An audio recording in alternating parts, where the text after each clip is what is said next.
No, no.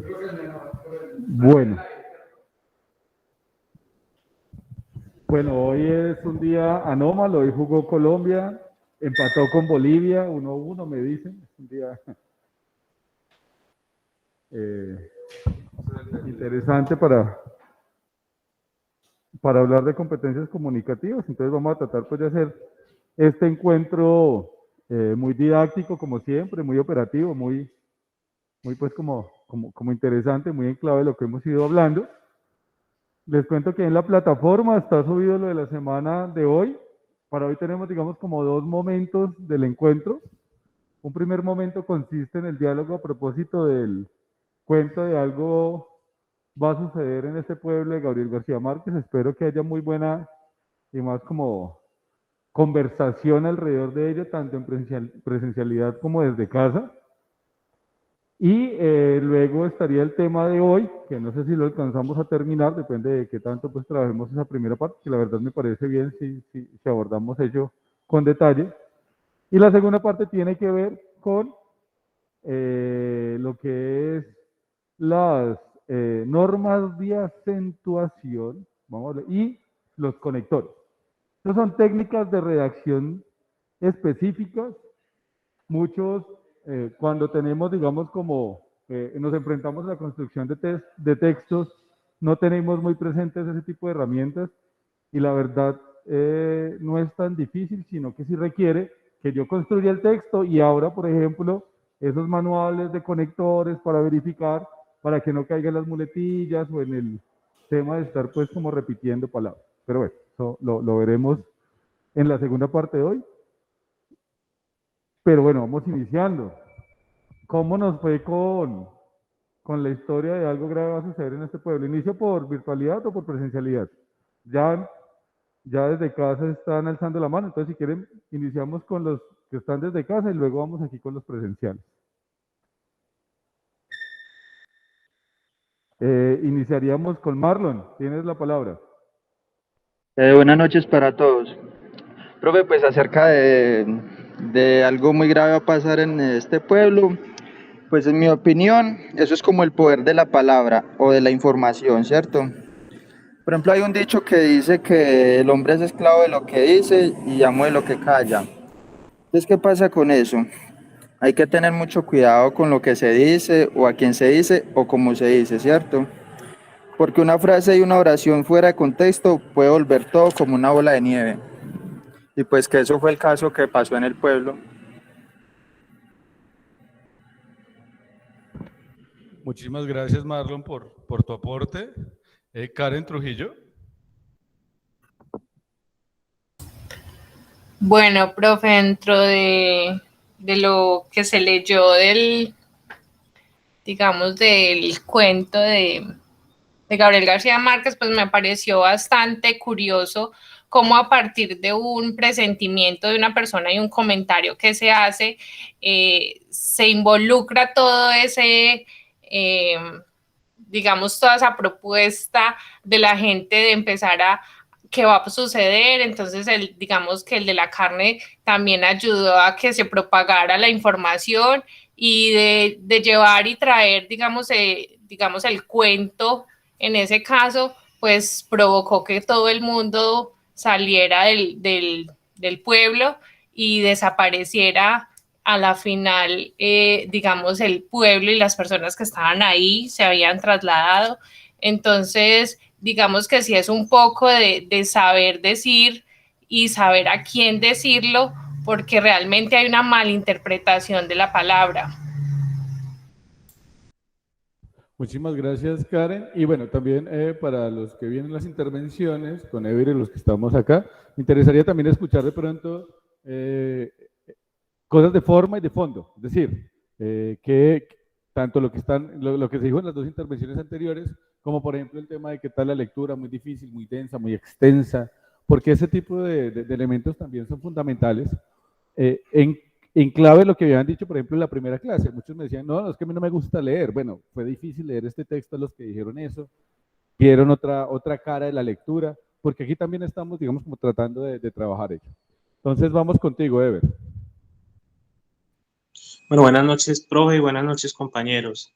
Pues digamos que la lectura muy entretenida porque digamos que es como lo contextualiza uno en una situación cotidiana y digamos que uno se mete, digamos que se mete uno en la lectura y uno se traslada, digamos que a ese pueblito donde sucedió, digamos que ese hecho, uno se traslada y ahí uno, digamos que empieza como a imaginar rostros, a imaginar, digamos que las situaciones y todo eso. Entonces, es entretenida y o sea, lo hace a uno entender muy bien, digamos, lo que se quiere transmitir. Con respecto, digamos que en sí lo de la lectura es que una, por una simple palabra, una mala información se puede distorsionar todo, o sea, eh, como el caso de un teléfono roto, por decirlo así. Una señora y una palabra y eso se va haciendo como una bola de nieve y digamos que una información de esas, no todas las personas tienen la capacidad como de darle el mismo manejo. Una la distorsiona, otra la cuenta de una manera, otra la cuenta de otra. Entonces eso se va distorsionando todo y ahí ya mire que al último lo que sucedió que todas las personas terminaron fue abandonando el pueblo por una simple, que al último la señora dijo que ya ha hecho que algo malo iba a pasar, que la han tratado de loca, pero porque ella se levantó como con eso y listo, simplemente tiró como el comentario al aire y lo cogieron y ya distorsionaron fue la información ahí.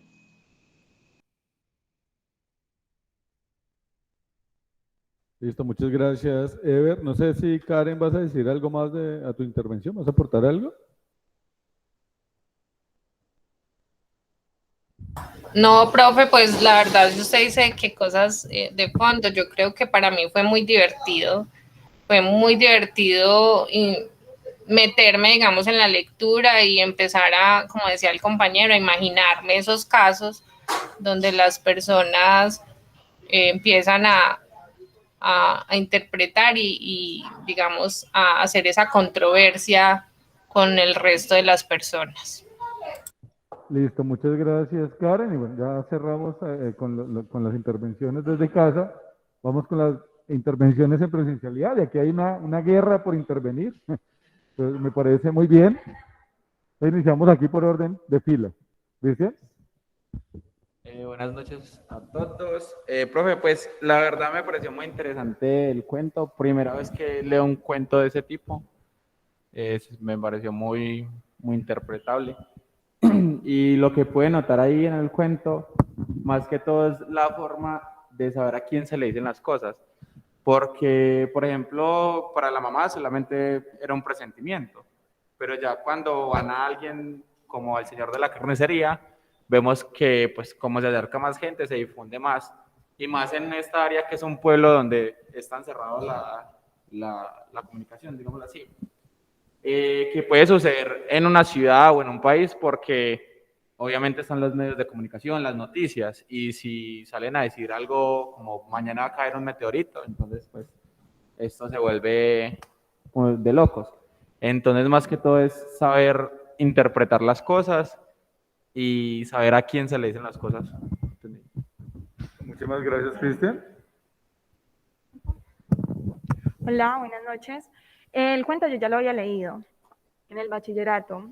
Pues el cuento yo lo he vivido, ya que vivo en un pueblo chiquito, infierno grande. Entonces, ahí se puede ver cómo se dicen las cosas y las personas las entienden mal.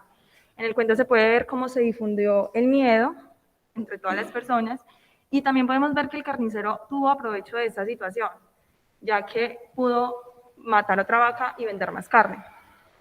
Entonces hay varias fases en el cuento que... Muchas gracias. ¿Tu nombre? Sara. Muy buenas noches, compañeros. Desde mi punto de vista, el cuento fue muy interesante, pues, por el tipo de narración viéndose bajo un narrador que no tenía los conocimientos completos de todo lo que sucedía. A mí me parece que la historia, justamente el ejemplo del carnicero, a mí también me parece muy interesante porque de eso podemos tomar la base del marketing hoy en día. Uno puede hacer que una persona compre algo por el mismo pánico. Y justamente como lo aplica ahí, ese muchacho que fue a comprar y dijo, no, más bien deme dos porque algo malo va a pasar aquí. Y así pudo aumentar sus ganancias exponencialmente. Y eso varía mucho porque arrancó con personas muy chiquitas, la mamá, el hijo, el amigo, y saber que se fue escalando tan grande al punto en el cual llegó a personas que tienen una comunicación tienen una manera de informar mucho más grande. Por ejemplo, es muy delicado cuando, digamos, ocurre las cadenas en redes sociales, que la gente empieza a publicar y publicar y publicar, y muchas veces están, por ejemplos claros, políticos del mismo país que han caído en esas cadenas. Y es muy delicado porque una persona que tiene tanto poder, o mejor dicho, tiene tanto respeto a nivel social, compartir eso prácticamente genera demasiados disturbios, y como pasó al final de la historia, algo malo tenía que pasar solamente por haber dicho eso. Muchas gracias. ¿Tú vas a intervenir? Voy a ser breve, profe. Yo considero que una sugestión masiva conlleva un miedo generalizado. Básicamente entendí eso. Eso es básicamente porque una mala información o una sugestión de una persona puede llegar a tan lejos que puede ocasionar lo que pasó en el cuento. Muy bien. ¿Por acá quién es? Buenas noches. Pues para mí el cuento fue interesante porque es una narración corta, breve, como muy directa a los hechos puntuales de la historia, sin darle como tanto matiz a los detalles. ¿Cierto? Entonces, pues me parece muy interesante como el escritor pues hace como un cuento resumido de una historia. Muchas gracias. Buenas noches para todos. Pues básicamente recogiendo todo lo que ya habían dicho los compañeros, quiero resumir más o menos es como la manera de formar un chisme. Y nos pasó aquí en el salón algo muy particular, que un compañero dijo, no, es que yo ya me leí el libro. ¿Y el libro? ¿Cuál libro? Entonces todos como perdidos y el chisme, y resulta que era el cuento. Entonces básicamente fue lo que pasó en la historia. Una persona tenía un presentimiento, otra lo interpretó de otra manera y generó un pánico, la gente quemó las casas y el único que sacó provecho fue el carnicero.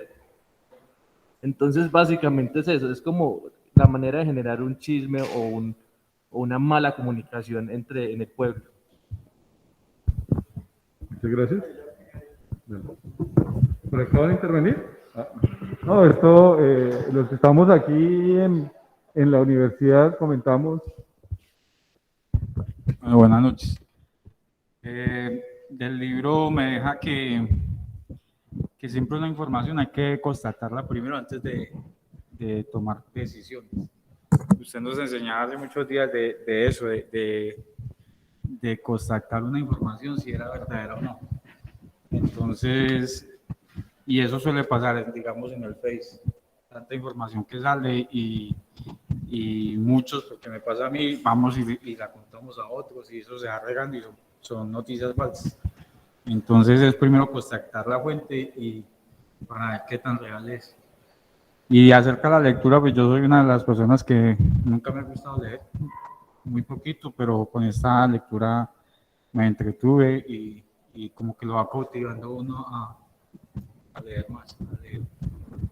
Gracias. Muchísimas gracias, Juan Carlos. Buenas noches. Pues, profe, yo, pues respecto al texto, pues yo creo que era un texto demasiado corto y breve. Yo creo que para todos fue muy entretenido y pues en parte divertido. Entonces no había como el espacio como para decir no entendí o me estoy enredando, no estoy entendiendo. En cuanto al contenido, pues yo me recuerda algo particular porque yo no soy de acá, ni siquiera del departamento, yo soy de un pueblito de Caldas. Se llama San José y es demasiado pequeño. Entonces, digamos que lo que pasa en el cuento es casi que literal que sucede en el municipio. Entonces, allá una persona habla y se entera pues prácticamente todo el mundo, pero el problema es la dirección que se le termina dando. Fallece alguien, entonces el uno dice que murió de COVID, el otro dice que se murió de un infarto, el otro dice que lo mató, y a la final pues resulta siendo una cosa que de todo lo que se dijo nada era cierto. Entonces, básicamente, pues yo creo que todos llegamos a la misma idea y es como acerca de la dirección y de las palabras que pronto utilizamos para conversar o hablar con alguien. Y también, pues, a veces, digamos, como la parte de la información y de las noticias que hoy en día, pues, decir qué es falso, qué es verdadero, es como muy complejo. Antes de eso, creo que todo tiene que pasar por un filtro. Entonces, básicamente es como eso, profe. Gracias. Listo, muchísimas gracias por tu intervención. Tenemos a Estefanía en la palabra, entonces si quieres interviene Estefanía y cerramos con eso esta primera ronda de intervenciones. Buenas noches. De antemano pido disculpas por la bulla, pero es que apenas voy en la buseta para la universidad y hay un trancón horrible. Pero quería hacer la intervención porque pues me parece increíble ver la forma en cómo al final termina siendo cierto el presentimiento de la señora. Entonces allí podemos ver lo que es el poder de la palabra. Ella al principio en la mañana dijo que algo mal iba a suceder y esa palabra tomó tanta fuerza que al final del día terminó siendo verdad. Entonces, de allí eso nos lleva como a pensar y a reflexionar un poco sobre de que debemos pensar bien qué es lo que vamos a decir antes de decirlo, porque eso puede generar caos. Muy bien, muchísimas gracias Estefanía por el aporte. Y voy a hacer una, un aporte más bien desde la lectura que yo tuve cuando leí ese cuento. La verdad, ese cuento no lo leí hace tanto, porque eso realmente no es un cuento que está como en la obra canónica de Gabriel García Márquez, sino que es una lectura que hace en el marco de un congreso. Entonces ustedes buscan, yo tengo los cuentos completos de él y ahí no está eso. O sea, es popular, digamos, pero no está ahí porque él no lo mete, digamos, como dentro de su obra, sino fue más bien, digamos, como una propuesta escrita que él hace en el marco de un congreso. No sé si es de la Real Academia de la Lengua o de otro encuentro, pero ahí lo construye. Pero cuando yo leí ese cuento, o esa historia, ese relato, a mí inmediatamente se me vino a la cabeza una frase que es una frase muy fuerte en términos del poder de las palabras y muy bien por lo que decía Estefanía. Bueno, creo que todos estamos muy en la misma idea de lo que significa esa lectura. Y es que hay una frase muy vieja que dice esto. Me dicen desde casa si están leyendo. No, Propaga. señor. ¿No leen? No, señor. ¿No alcanzan a ver ahí? No por el brillo de la... O sea, se ve Entonces como voy a mucha ponerlo luz. de pronto y ahí la De ven mejor o pronto a no. los lados. Ah, bueno, vamos a escribirla a los lados más bien. Aunque es que el tamaño de la pantalla hace que sea difícil escribir grande a los lados. Pero voy a ponerlo a los lados. Pero ya sí cuando estaba oscuro sí se veía mejor. Ah, aquí se ve mejor. Entonces vamos a ponerlo aquí. La frase dice esto. Propaga, es que como mi letra es fea, hacerla grande es hacerla más fea, pero bueno, hay cosas ahí. La frase dice eso, propaga, ¿están viendo ahí? Propaga una mentira, que estoy escribiendo mentira por si este brillo no los deja ver. Propaga una mentira por toda Europa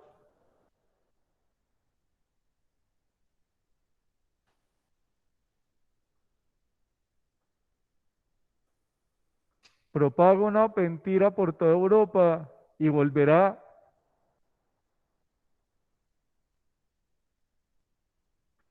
siendo una verdad.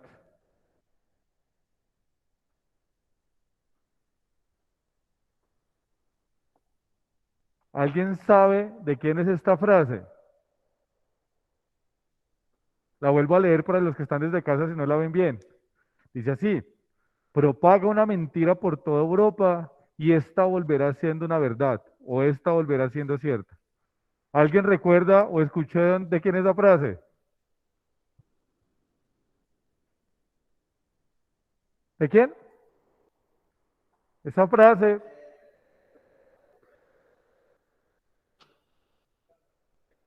no, esa frase es de Joseph J. Creo que se escribe así, Joseph Goebbels. ¿Y saben quién era Joseph Goebbels? Joseph Goebbels era el ministro de propaganda nazi, era el ministro de Hitler, o sea, era el ministro del fascismo que creó la Segunda Guerra Mundial. Y él sabía el poder del lenguaje, él sabía el poder de la palabra. Fíjense, esta frase es de él. Propaga una mentira por toda Europa y cuando vuelva esa mentira va a ser verdad. Esto no es algo, digamos, que solo está en la literatura de Gabriel García Márquez, que es una impresión que nosotros tenemos, sino que esa gente, por ejemplo, que tuvo un impacto tan importante en el siglo XX, importante no es positivo, sino importante en el término de su relevancia, tenía claro el poder de la palabra. ¿Y por qué vamos a este tema de competencias comunicativas? Porque nosotros desde la lectura, ese tema de sentirnos pasivos de la palabra, o sea, de no entender, de creer que la palabra es una cosa que está ahí muerta con un código únicamente, termina muchas veces desconociendo esto. Y no, la palabra, grandes teóricos, hay una rama que se llama la filosofía del lenguaje, y dentro de esa rama de la filosofía del lenguaje hay una sentencia que dice que la palabra no solo dice, sino que también hace.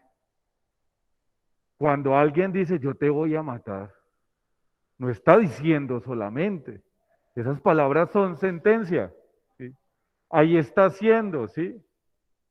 ¿Sí? Cuando tú le dices a la persona que quieres, yo te quiero, yo te amo, ahí no estás diciendo solamente, ahí estás haciendo también, estás manifestando tu ser.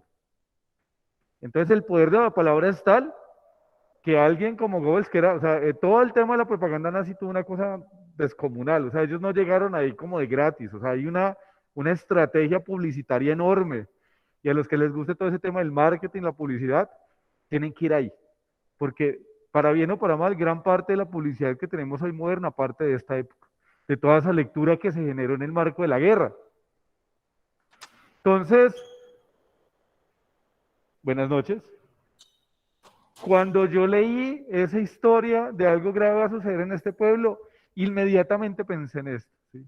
Y pensé en lo que muy bien han dicho, creo que todos a su manera, y todas, en el sentido de reconocer que la palabra no es algo muerto, o sea, la palabra no es solo el código con el que me comunico, sino que es también la comunicación en sí misma, ¿sí? O sea, es también no es solo un problema de forma, sino también de fondo. Y eso ya estaba claro hace casi un siglo, ¿sí? O sea, recordemos que el régimen nazi surgió y se hizo fuerte en los años 30, o sea, hace casi ya 100 años, que tenían esto muy presente. Pero es más, si nosotros vamos, por ejemplo, a la Biblia, y en el Génesis cuando dice primero fue el verbo, ahí está diciendo mucho. O sea, o sea, no está diciendo cualquier cosa, o sea, la palabra hace.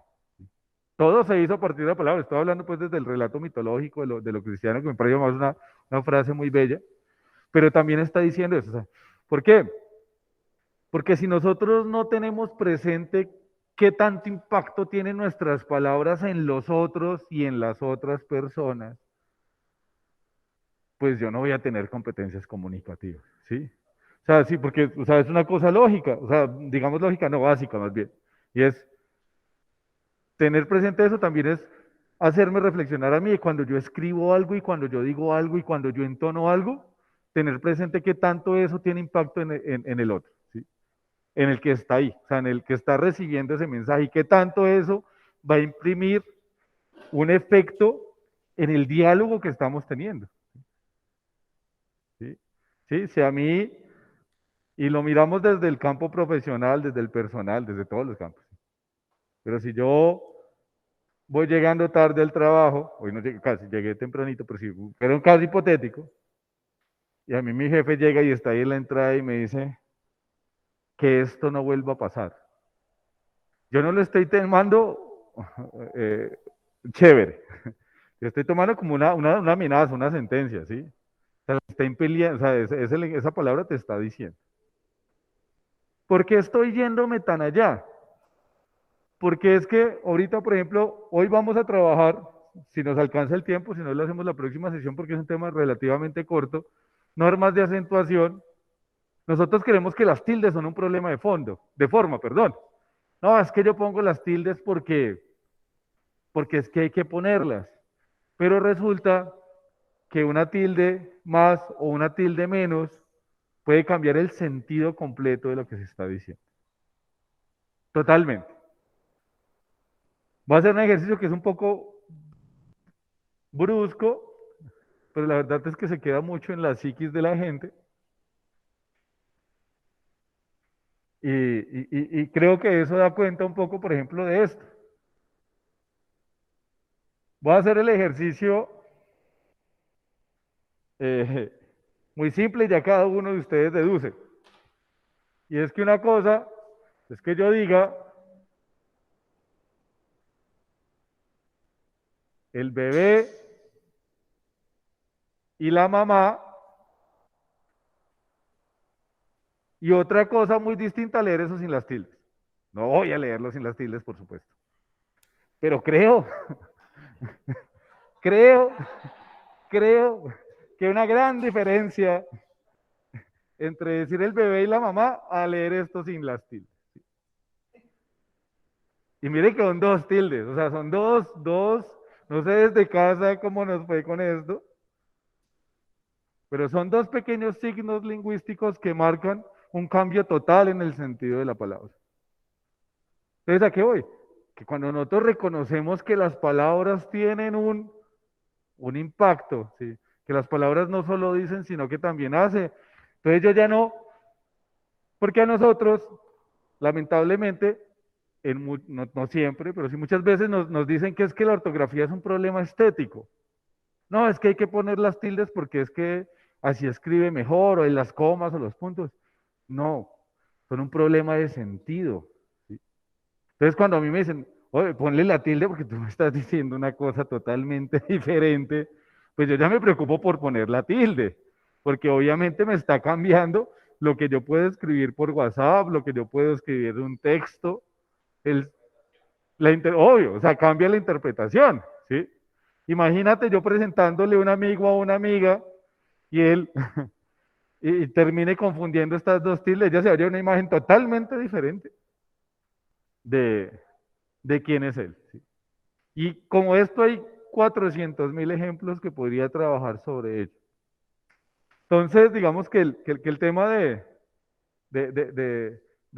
cuando trabajamos normas de ortografía, normas de acentuación, por lo menos en mi caso, no lo tomo en el sentido del cultor de la palabra, como que no, es que ese profe le gusta que la... No, yo lo hago en el tema de que es el sentido de lo que estoy diciendo. Y que ustedes hagan eso les permite tener claro, volvemos a lo básico, ¿qué es la comunicación? Pues la forma en la que yo manifiesto qué soy, qué siento y qué pienso. Si yo no tengo estas reglas básicas, pues el otro no va a poder saber qué soy, qué siento y qué pienso, y se puede llevar una idea muy diferente, muy distante de qué es lo que yo soy, lo que siento y lo que pienso. Porque además, en ese sentido, decir que las palabras no solo dicen, sino hacen, también sucede algo y es que la lengua está viva. Cuando digo que la lengua está viva, no estoy diciendo en el sentido pues bípido de chisme, sino de que es mutable, siempre está cambiando, ¿sí? Y nosotros tenemos que estar siempre a la altura de ese cambio. No es el mismo español de hoy, del de hace 50 años, del de hace 70 años.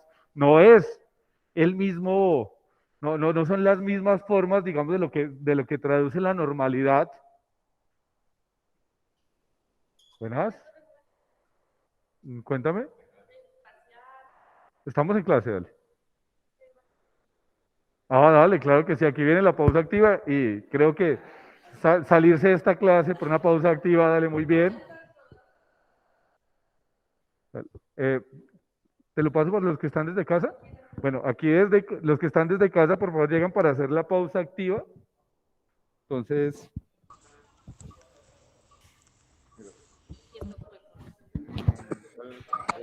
¿Así? Soy un poquito malita para esto.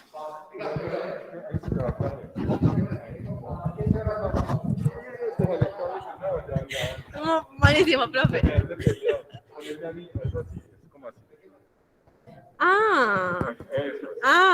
Más despelucada, pero no.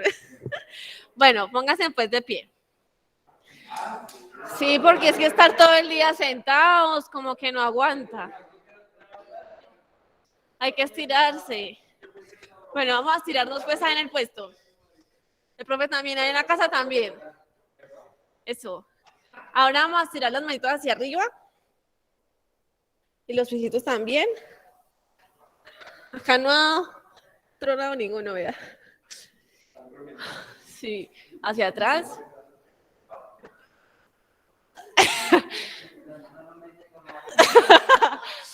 Hacia la derecha. Hacia la izquierda.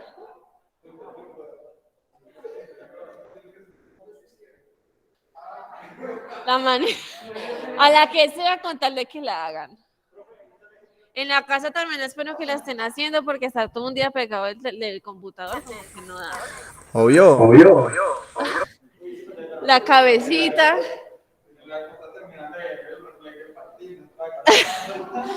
Para adelante. Para atrás. Como si estuvieran rezando, pero no. Para la derecha. Sin desnucarse. Para la izquierda. No quiero heridos, por favor. Con las manitos. Para que ustedes escriben mucho. Con los deditos. Para abajo. El piecito también para estirarlo. ¿Cómo? No te entendí. No, que lo salva.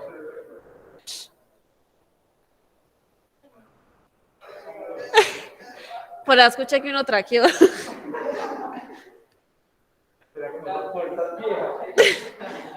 Chirreando ahí. La rodillita.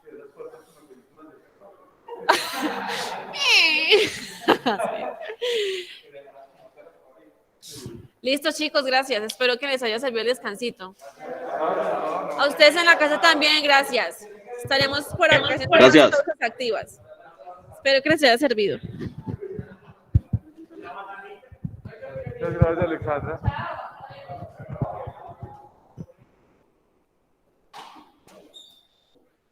Bueno, volviendo a nuestro tema de la importancia de la palabra, gracias, Alexandra, y por hacer una pausita en ello. Creo que siempre es necesario darle cambios a las clases para que no se vuelvan monótonas. Además, yo no sé cómo alguien me puede escuchar a mí 2 horas.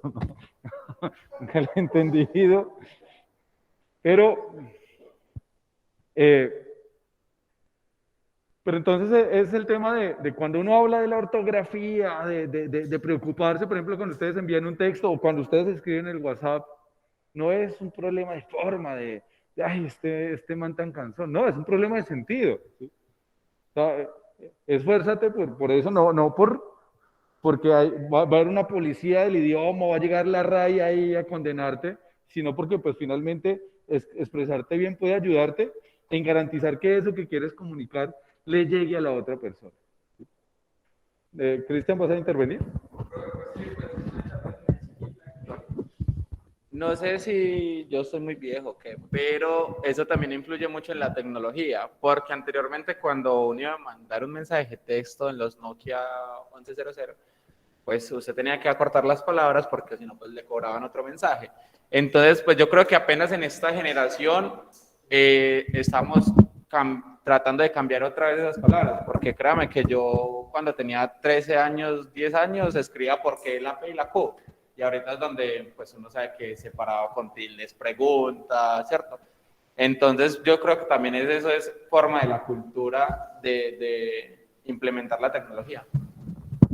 No, muchas gracias, Cristian. Y estamos en la, o sea, digamos como en la misma tónica.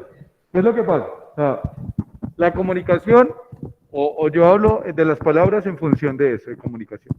Si la comunicación es efectiva, pues yo no me preocupo. O sea, si yo para hablar con ustedes puedo usar un lenguaje sencillo en las palabras, no preocuparme, y funciona y el otro entiende lo que yo quiero comunicar y viceversa, pues no hay lío. ¿Cuál es el problema? Que como las palabras tienen un poder tan grande, o sea, las palabras, volvamos a algo grave a suceder en este pueblo, o sea, no son cualquier cosa, y estamos en una sociedad además con una saturación de información y demás, y miren que eso es algo grave va a suceder en este pueblo, que es un texto relativamente viejo, ha pasado varias veces. En el 2000 hubo un caos terrible porque en el 2000 se iba a acabar el mundo y eso pasaron cosas en muchas partes. Luego sucedió otra vez en el 2012, que con el tema del calendario maya ¿y eso qué hizo? Generó caos en la población, generó miedo en la población. Y miremos ahorita con todo este tema del COVID, todas esas teorías que han surgido, pues yo no puedo hablar, digamos, de algo con certeza porque es algo que está sucediendo, pero por lo menos yo leo donde yo veo autoridad, no el audio de WhatsApp, volvemos, no cualquier blog, sino, y entonces la gente se está vacunando y no se está vacunando, no porque esté informada, sino por un poco de información que está por ahí, pero que realmente no está validada. ¿Alguien va a intervenir acá?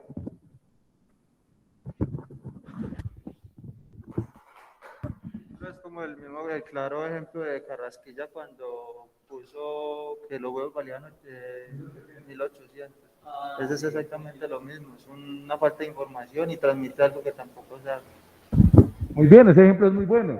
Fíjense cómo que alguien no tenga ni idea de qué país está gobernando. Tiene que aquí un panel de huevos vale 1800, tiene que estar muy lejos de la realidad de su país. Pero fíjense el impacto que tuvo eso. Obviamente eso no generó el paro porque siempre hay multicausalidad en todo, pero sí fue un detonante importante. ¿Y qué fue eso? Salir a decir esa vaina en televisión y la gente se indignó porque es que uno de su bolsillo se sabe cuánto cuesta, por ejemplo, comprar los huevos. Y miren, un problema de lenguaje, ¿sí? Es como cuando a Santos le pasó algo muy parecido en el 2012, cuando él dijo que ese tal paro agrario no existía, que él dijo ese tal paro campesino no existe, y eso fue pólvora, eso fue echarle leña al fuego, ¿sí? ¿Y qué está haciendo? Decir palabras, ¿sí? O sea, usar palabras. Pero entonces ahí en este tema tal vez estoy siendo demasiado redundante o dando mucho sobre lo mismo, pero es que a mí me parece fundamental llegar a ello. O sea, mira, o sea, miremos que decir no es solo decir, o sea, nuestras palabras tienen peso, ¿sí? ¿Cuántas veces no hemos hecho llorar a alguien porque no nos medimos en las palabras? ¿Cuántas veces no nos han hecho llorar con una palabra así fuerte, ¿no? Miren el tema del bullying, por ejemplo, ¿sí? De este tema de cómo a través de las groserías, de los apodos y demás, termina afectando psicológicamente al otro, y estamos viendo casos de suicidios, de depresión, y que hay ahí palabras únicamente, o sea, no es un problema ni que era del golpe, no, es que a mí me tenía que, no, es otra realidad, es otra sociedad, estamos en un tema donde el lenguaje importa y cuenta, ¿sí? Y eso hoy, donde estamos tan expuestos, además el tema de redes sociales, o sea, toda esta digamos, como situación donde todos estamos expuestos de cierta manera. O sea, antes la exposición era a ciertas personas, ¿sí? Entonces antes no, por ejemplo, lo de Britney Spears con su papá, no, es un debate que todo el mundo está ahí, pero hoy no tiene en su red social fácilmente 2.000, 3.000 amigos. Facebook, ¿sí? Cualquier cosa que pase con uno puede viralizarse y afectarlo, ¿sí? Palabras y chistes malintencionados pueden terminar en situaciones graves. Entonces creo que ahí hay pues elementos que me parecía muy importante tratar a través de ese relato y encauzarlo muy en esto de, vamos a tener 2, 3 sesiones un poco planas, de pronto teóricas, alrededor de hablar de normas de ortografía, acentuación, normas de puntuación, pues eso transforma. También explicar por qué estoy haciendo eso antes de. No, es que este profe me está bombardeando con. Ahí en las diapositivas hay unos ejemplos, por ejemplo, de conectores. No quiero detenerme tanto en eso, de pronto hablarlos un poco de manera general. Pero entonces cuando estemos construyendo nuestro ensayo, nuestro texto, pensar en eso, mira, debo hacerlo por. Que es lo mismo que pasa con las normas APA. No sé, ¿por qué están las normas APA? Porque es que, imagínense, si en un pueblo pequeño como el de Gabriel García Márquez, o en los pueblos pequeños de las personas que vienen de pueblos, un problema comunicativo puede hacer puede generar un efecto mariposa, que es lo que se llama el efecto mariposa, como algo se va agrandando, o bolita de nieve, como dicen también los abuelos. Pues en lo académico es igual. O sea, las normas APA, ¿qué son finalmente? Pues la manera de tratar de generar una normativa para que los textos investigativos y académicos tengan una homogeneidad y sea mucho más fácil participar de revistas de investigación, generar publicaciones. Esas son las normas APA. Y uno habla de las normas APA y hay gente que se asusta, uy, no, y le da dolor de cabeza, no, por favor, no me hable de eso. Los que estuvieron los introductorios, trabajamos un poco las normas, de pronto le generamos una sesión a ello, pero la verdad eso es muy fácil. ¿Por qué? Son normas que hay que seguir, o sea, no hay que reflexionar las normas APA. Ahí están, es seguir las normas y escribir nuestro texto según ellas. ¿Y por qué son importantes? Pues porque garantiza que la comunicación sea mucho más fluida en el plano del académico. Bueno, ahí les traje un video también que espero que sea como anticipo de lo que vamos a trabajar en estas sesiones, en estas jornadas. Y es un video que habla precisamente de quién inventó las palabras. Es un programa, no sé si lo conocen, que se llama, curiosamente, a mí me gusta mucho, programa digamos, muy didáctico, pero además que tiene como mucha rigurosidad en lo que se escribe. Si les gusta este tema de lenguaje y otras cosas, por ahí hay muchos programas ahí también está subido en la plataforma, dura pues 7 minuticos. Entonces, decía Romeo, ¿qué? Voy a ponerlo y luego si quisiera pues escuchar algunas intervenciones sobre eso para trabajar lo que viene.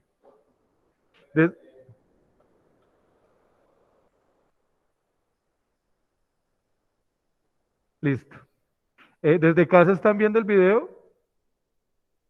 Sí, señor. Listo. Entonces, por favor, me voy a iniciar con él. ¿Qué importa un nombre? Eso a lo que le llamamos rosa olería igual de dulce aunque tuviera cualquier otro nombre. Cada idioma tiene una palabra distinta para cada cosa. Parece que la palabra no tiene nada que ver con el objeto, o sea que el signo es arbitrario, como decía Saussure. Si las palabras no dependen de las cosas, entonces, ¿quién inventó las palabras? La respuesta sencilla es: nadie lo sabe. Curiosamente.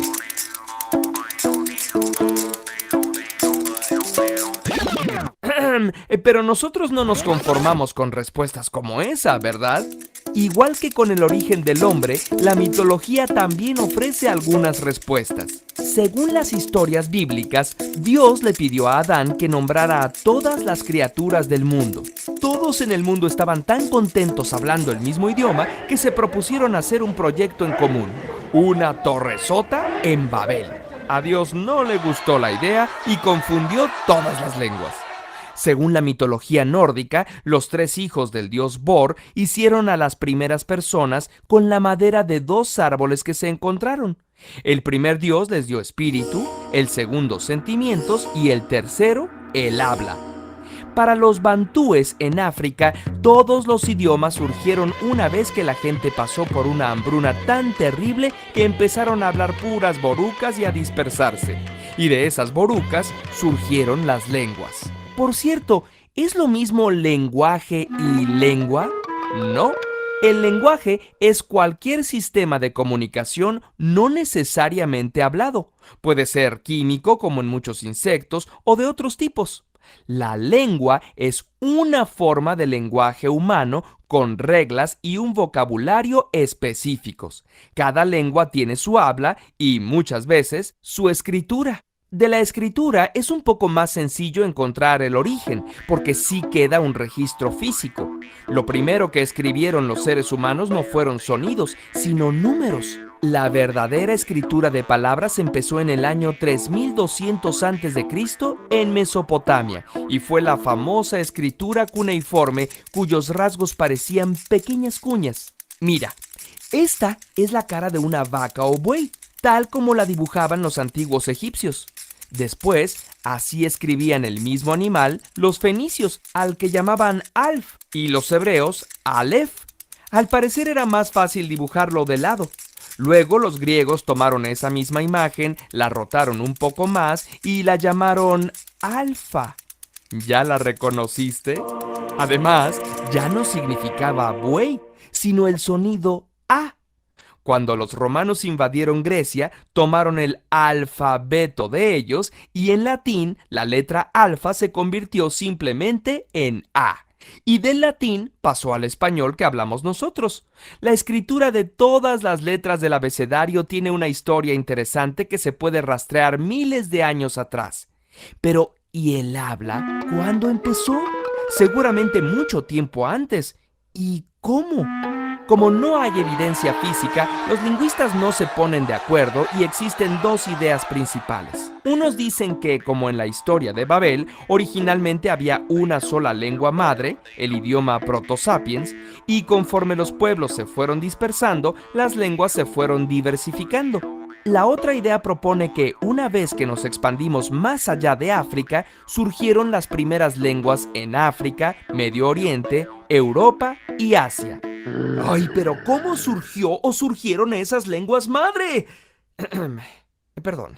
Aquí exponemos tres de las teorías que nos parecen más interesantes. La gestual dice que la lengua surgió a partir de las señas y ademanes que hacían nuestros ancestros, parecidas a las que hacen los otros primates para comunicarse. Tanto los simios como nosotros movemos la boca y emitimos sonidos al mover las manos. Esta idea se refuerza por el hecho de que las neuronas espejo de nuestro cerebro, relacionadas con la imitación y el aprendizaje, se encuentran también en el área de Broca, una de las áreas más importantes para poder hablar.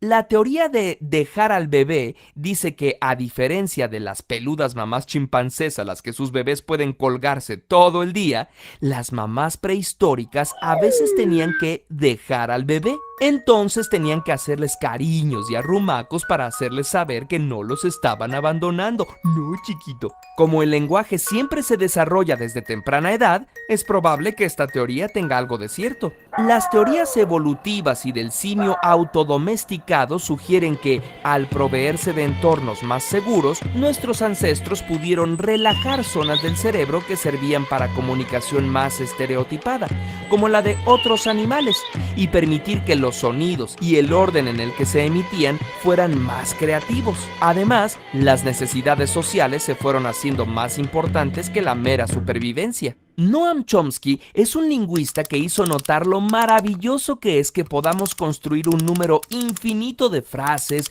cuentos y libros con un número limitado de palabras y unas cuantas reglas gramaticales. También notó que no tenemos que conscientemente saber esas reglas para aprender a hablar, por lo que dedujo que la estructura básica de la lengua tenía que ser biológica, no aprendida, sino heredada genéticamente. Llama la atención que los niños ferales, o sea, que fueron criados por animales, si se reintegran a la sociedad después de los 12 años, ya no pueden aprender una lengua. Por otro lado, una lengua puede surgir espontáneamente. En los años 80, el gobierno de Nicaragua creó la primera escuela para niños sordos del país. Aunque les quisieron enseñar un lenguaje de señas en español, los niños desarrollaron su propio idioma, llevándolo a tan alto nivel de complejidad que sus mismos profesores no podían entenderlo. Curiosamente, si te interesa el tema de la lengua, nuestros amigos del Bueno, ¿qué tal les pareció el video? Iniciamos esta vez con los que estamos desde la universidad y luego los que están aquí desde casa. Si quieren van levantando la mano para hablar de ello, para continuar con la segunda parte. Prender aquí la luz, cuidado ahí con los ojos para los que estamos acá. Bueno, ¿quién quiere intervenir? Cristian, dale.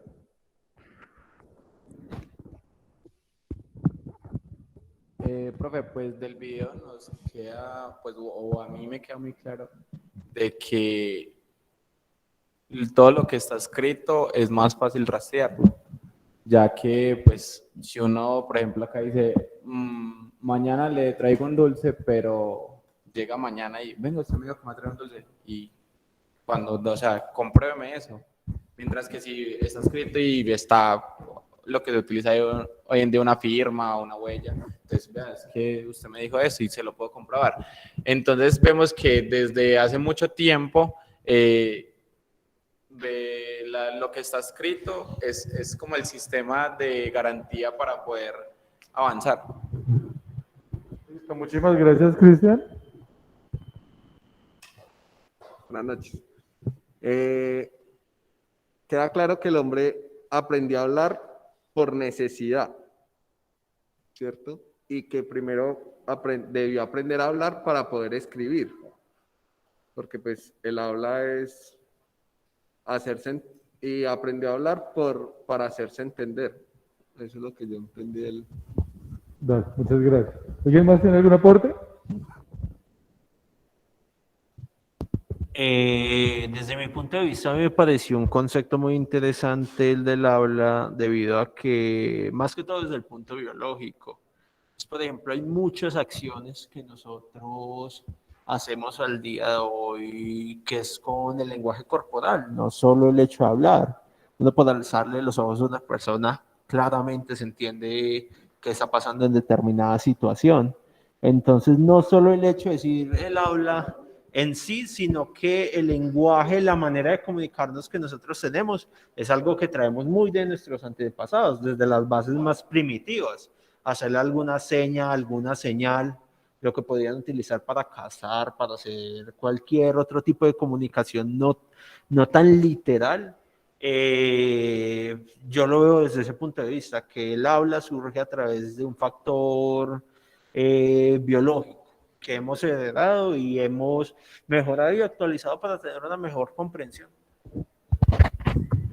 Bueno, entonces gracias aquí por las intervenciones. No sé si desde casa quieran hacer algún aporte sobre ello. Aaron, por favor.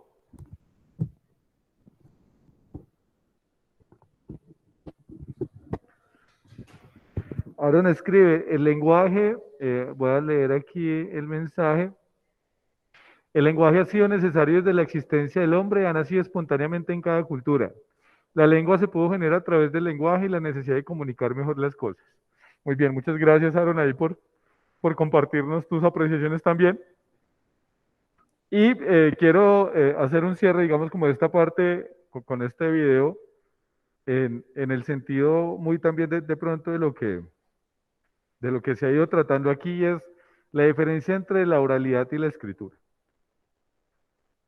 Creo que hemos hablado bastante sobre que lo importante del lenguaje es que la comunicación sea efectiva. Es decir, si tú y yo nos entendemos, no importa si eso está dentro de lo estándar, eso en lingüística se llama lenguaje estándar, que es el que más se acerca, digamos, como al referente gramatical de la Real Academia y demás, o no es estándar, si nos entendemos, vale, ¿sí? En lo oral. Por eso, si por ejemplo, lo digo desde mi experiencia pues familiar, materna en específico, de mi familia materna, entonces en mi casa dicen, doctor, o sea, si yo le entiendo, está bien, o sea, pues corregirla no es un problema de la comunicación, sino más bien de mi intención, ¿sí? O sea, eso, pero pues si yo me entiendo con mi familia, con eso no tiene problema. Pero el escrito es otro universo. Y muy bien lo que decía Cristian, porque es que la palabra escrita sí prevalece. Y como la palabra escrita está diseñada para que prevalezca, hay que ser muy cuidadoso cómo se escribe, porque eso va a durar ahí en el tiempo. Y entre mejor escriba yo, pues más garantizo que esa palabra permanezca entendible para otros. No hoy, o sea, puede que tú hoy, no sé, de pronto algunas manías de la palabra que uno tenía que se vuelven modas y se pierden. Por ejemplo, cuando uno tenía 10 años, yo parte de mi vida me crié en Bogotá. Pues no, es que los sardinos. que era una palabra muy usada en Bogotá hace 10 años, hace 20 años, pues yo podía decir los sardinos y no había problema. Pero yo escribo hoy algún texto que diga los sardinos y la mitad del mundo está perdida con eso. ¿Por qué? Porque pues finalmente esa palabra ya perdió vigencia. Entonces cuando yo escribo tengo que pensar en que lo que escribo tiene que ser muy estándar porque la idea es que perdure. Y por eso uno es tan riguroso y tan exigente con el texto escrito. En las correcciones, porque si hoy lo veo tal vez no haya problema, pero en 20, 30 años alguien lee eso y se puede devanar el cerebro, los sesos, intentando interpretar, ay, ¿por qué escribió eso así? Pensando en que no es un error, sino que hay una intencionalidad. Por ejemplo, el origen de la palabra ok. Hay varias lecturas, hay una que me gustó a mí que está en ese programa. La palabra ok es una mofa de los universitarios en Estados Unidos, porque digamos, esa cosa de los jóvenes de querer transformar, entonces, siglo XIX, si no estoy mal, entonces la gente decía all correct. Entonces ellos en vez de escribir all, bueno, de escribir así, decían all. Entonces escribir correct, escribían correct.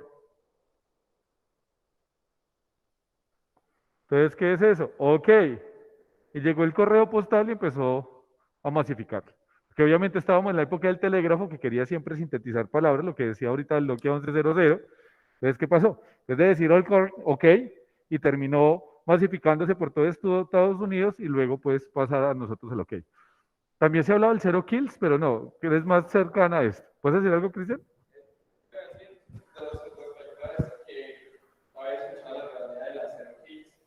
Y lo otro era de lo de la palabra que usted decía que se pensaba más adelante. No sé, hace poquito hubo un escándalo y todavía creo que está en las redes porque salió una persona a decir que no era compañera, sino compañero. Sí. Entonces, vemos pues, o sea, ahorita para nosotros si es un problema descifrar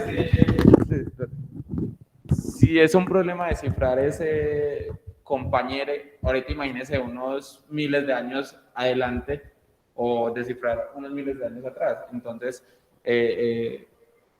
saber explicar eso más adelante va a ser muy, muy complicado. Muchas gracias, Cristian. Ahí desde casa tenemos un par de manos levantadas. Por favor, los escuchamos aquí.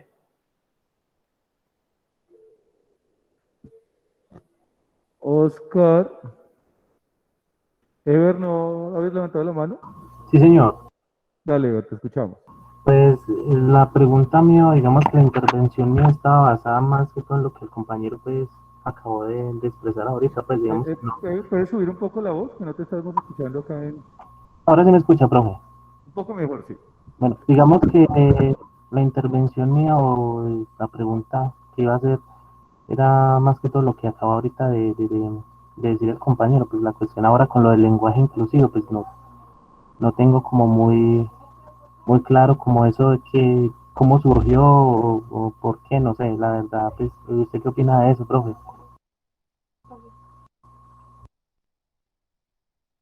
Me están metiendo en temas muy polémicos, pero vale, voy a hablar ahí. Voy a leer lo que dice Oscar y les doy mi apreciación sobre el lenguaje inclusivo. Pues, Oscar dice, profe, una parte muy importante del lenguaje es la necesidad de mantenerse en sociedad. Profesor mío me dijo algo que creo que no voy a olvidar, y es la persona solitaria está condenada a sufrir, y es que la manera de relacionarnos necesitaba una forma más fácil y ligera para expresar sentimientos. Muy bien. Entonces, gracias también, Oscar. Les voy a dar mi lectura sobre el lenguaje inclusivo. Primero, hay que partir de un hecho, y es que nadie es dueño del lenguaje. Nadie. O sea, nadie es dueño de las palabras. Nosotros las usamos, intentamos aprovecharnos de esas palabras, como vimos con Goebbels, como nos contó Gabriel García Márquez, pero la palabra es incontenible. O sea, yo puedo tratar de coger todo el idioma y encerrarlo, y él se va a desbordar. ¿Por qué? Porque está vivo. ¿Sí? Las instituciones, como la Real Academia, por ejemplo, lo que hacen es tratar de construir una normatividad para generar una homogeneidad en el idioma. Pero muchos idiomas no tienen reales academias. El inglés no tiene Real Academia, por ejemplo, y ahí está. Ahora, no estoy diciendo si eso es malo o bueno, estoy, pues, digamos, haciendo una caracterización tal vez. En ese sentido, condenar el lenguaje inclusivo es también no reconocer que el idioma está vivo. O sea, yo puedo decir que no me guste, ¿sí? Y puedo decir que es más largo decir nosotros y nosotras, nosotros suena feo, sí. Pero yo no puedo determinar que en 10 o 20 años el español termine adquiriendo esos usos. Porque finalmente la palabra no es un problema, no es un problema de la teoría de la gramática, sino del uso mismo. Y si el uso se impone, a mí me puede gustar o no me puede gustar, y va a quedar. Les voy a dar un ejemplo. A mí no me gusta el reggaetón, lo siento. Cuando yo estaba en el colegio, en el año 2001, 2002, inició el reggaetón. Yo en esa época escuchaba rock, pero todavía lo escucho, aunque ahora soy creo que más amplio. Pues escucho rock, tangos, boleros, pero era como la antítesis de lo que yo sentía y escuchaba, era el reggaetón. Yo odio, qué pereza el reggaetón. Independientemente de que a mí me guste o no me guste, ahí va a estar, ¿sí? ¿Por qué? Porque eso no lo determina una persona, no lo determina ni siquiera, digamos, un cuerpo académico. La palabra está, ¿sí? Entonces, no podría decir yo, porque tampoco tengo el control de ello, de decir que el lenguaje inclusivo se va a imponer, ¿sí? Porque es que tampoco puedo determinar ello. Pero no puedo pues condenarlo, porque es que eso no depende de mí ni de la academia, ¿sí? Depende de lo que pase en la sociedad. Y si la sociedad determina que hay que decir nosotros y nosotras, y determina que hay que decir compañere, la sociedad, o sea, culturalmente, es la que va a construir esa palabra. Porque además, por ejemplo, cuando veamos la evolución del español, que es otro video que hay que tendremos a propósito del próximo encuentro, ha mutado muchísimo en estos miles de años. Entonces tampoco es como decir un idioma que está quieto, ¿no? La palabra muta, cambia, tiene historia, tiene raíz, se transforma. Entonces, pues decir exacto, evoluciona. Entonces decir, digamos, como o sea, una cosa es que no me guste, que tal vez puedo decir, por ejemplo, que estéticamente no se vea bien, o sea, puedo decirlo, ¿sí? Pero decir que eso no va a pasar, complicado porque no depende de mí, ¿sí? Yo lo uso pensando también en eso, pues yo, nosotros y nosotras, también pensando en que quién soy yo para no usarlo, o sea, para decir que eso no está bien, ¿sí? Y también, ¿qué es lo que pasa? Que también da cuenta de nuevas realidades. Como estamos en unas realidades que estamos tratando de reconocer cosas que no estaban ahí, pues finalmente termina sucediendo eso. No sé si fue muy ambigua la respuesta, pero creo que es la respuesta que considero como correcta sobre ello. Si el lenguaje inclusivo funciona o no, hay que esperar 10, 20, 30 años a ver qué pasa con el idioma. Pero aquí, pues nosotros estamos tal vez como especulando. Sí que no me parece como contener. Decir, no, eso está mal al idioma, porque es que el idioma no está quieto. Entonces eso tampoco es como funcional. Pero bueno. Qué pena, Dime, profesor, ¿le puedo hacer una pregunta? ¿Claro, Cristian? Sí, señor. Una preguntita, profesor. Con respecto con lo que está hablando Vargas Llosa hace no sé si esa fue una noticia vieja o nueva, no sé, pero vi una publicación que Vargas Llosa, el peruano, el Nobel, dio una, digamos que una opinión de ese lenguaje inclusivo. Y pues al parecer al hombre como que le pareció pues ridículo, porque pues generalizar el hombre, como lo tocaban en ese tema, el hombre con la mujer, pues decirlo en vez de nosotros, nosotras, decirlo nosotres, pues al hombre le parecía ridículo. Mi pregunta es, profesor, a usted, por ejemplo, ¿qué opinión le genera esa reacción del Nobel? Gracias. No, dale, no, muchas gracias, Cristian. Y voy. Primero, Vargas Llosa es un gran escritor. Y además es un gran escritor que tiene un gran manejo del lenguaje y del idioma. ¿Sí? Es muy riguroso para escribir. Pero también me parece que es un problema generacional. Es como cuando uno intenta discutir con los abuelos algunas cosas y es imposible porque resulta que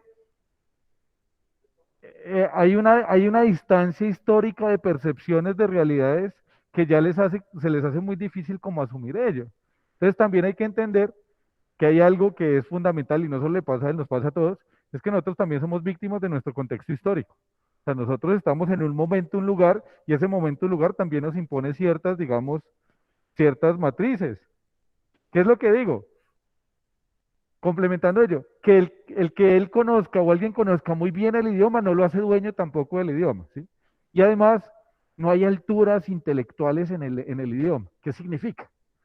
Que porque él lo habla muy bien, lo escribe muy bien, no le da autoridad moral para decirle a las personas cómo se deben comunicar. Porque es que el idioma finalmente está diseñado es para comunicarnos. Como está diseñado para comunicarnos, si ustedes dos entienden así, o entre nosotros llegamos a un consenso para usar las palabras de cierta manera y ese consenso nos permite hablar entre nosotros, comunicarnos entre nosotros, construir futuro, porque finalmente el idioma también tiene ese tema de construir memoria, de construir pasado, también es construir futuro, porque es avanzar, o sea, eso es, digamos, la dialéctica del idioma, pues puedo yo ser, puedo ser Vargas Llosa, Nobel de literatura, pero no puedo imponer ello, ¿sí? Porque pues finalmente eso nos desborda, ¿sí? Nos desborda. Entonces creo que es por ahí. ¿Iba a decir algo más, Cristian? No, no, señor, eso era. Muchas gracias, Dale, ¿no? profesor. No, no, no, igual, vuelvo a decirles también algo. Desconfíen también de mis palabras. Porque si Vargas Llosa, que es Nobel de literatura, no es la última palabra, pues menos lo voy a hacer yo, profesor de Pereira. O sea, eso sí. Y si ponen, ¿a quién le creen? O a Vargas Llosa, Nobel de literatura, o a Dardo Pulido, profesor de la universidad, pues yo, yo le creo a Vargas Llosa. O sea, la verdad, eso también es tenerlo presente, ¿sí? Como nadie tiene la última palabra, pues busquen siempre el que es de mayor rigor. O sea, pues como para, no, es que o sea, también eso es necesario sopesar, ¿sí? Eh, bueno, son las 7:42, yo no sé. ¿Vamos de una vez con el tema que nos queda? ¿O hacemos un break de 10 minutos porque veo algunos como agotados? Seguimos derecho hasta las 8:20, ustedes me dicen. Yo diría que derecho, ¿qué, profesor? Ah, sí, hacemos break. Sí, aquí estamos eh, pero son las 8:42, nos vemos a las 8:42, sí, 8:57, digamos, para iniciar, para tomar pues en 40 minutos lo que queda, digamos, de esa exposición lo podemos hacer en este tiempo. Entonces, si quieren nos vamos, nos tomamos un cafecito, nos activamos. El partido de Colombia nos dejó muy agotados, gritarle a la selección. Entonces, dale, si quieres nos vemos ahorita que aquí desde presencialidad nos hace falta el café y seguimos con este tema de hoy.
Fue con el café desde casa, y ya estamos todos también listos para la siguiente parte.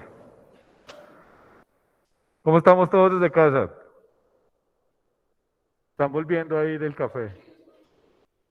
No, ese empate con Bolivia nos dejó agotados. Pero bueno, ya pues para estos últimos 30 minutos voy a trabajar estos elementos que son elementos que uno diría que son de forma. Si quieren apagar la luz, la podemos apagar. Si se duermen, trataré de no hablar muy duro para que no se... No. ¿Estamos viendo las diapositivas desde casa?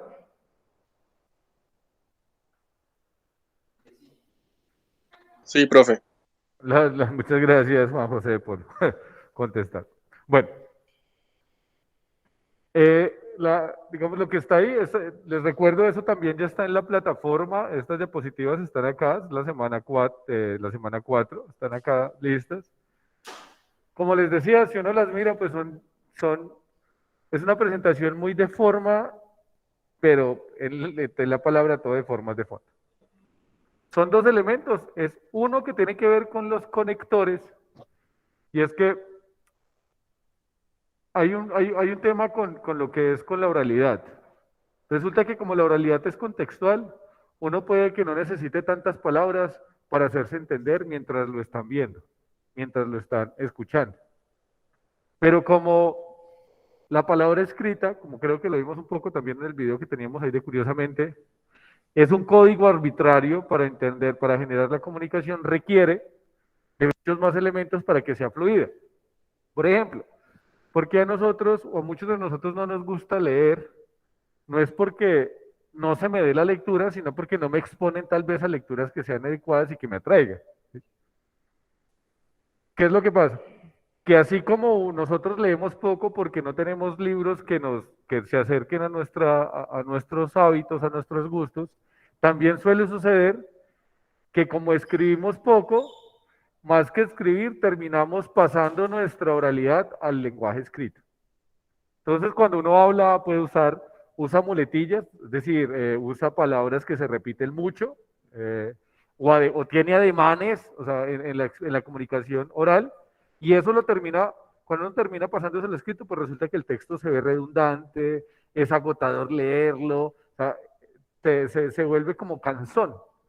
Y cuando el otro nos va a leer, la otra persona nos va a leer, pues termina aburriéndose, porque pues finalmente, mientras que en la oralidad uno lo soporta porque es tan fluido y tan efímero, o sea, se va tan rápido que uno omite todo eso, en lo escrito no.